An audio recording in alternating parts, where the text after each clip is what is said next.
Guys वहाँ पे देखो एक कुत्ता बैठा है एंड आई डोंट नो ये क्यों बैठा और क्या देख रहा है।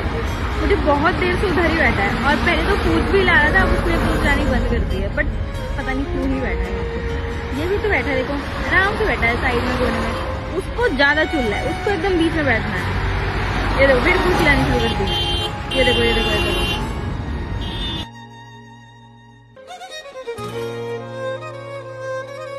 गाइस इसलिए वो बैठा था वहाँ पे। ये भैया आते हैं डेली खिलाते हैं इनको, इसलिए वो वहाँ पे बैठ के बैठते हैं।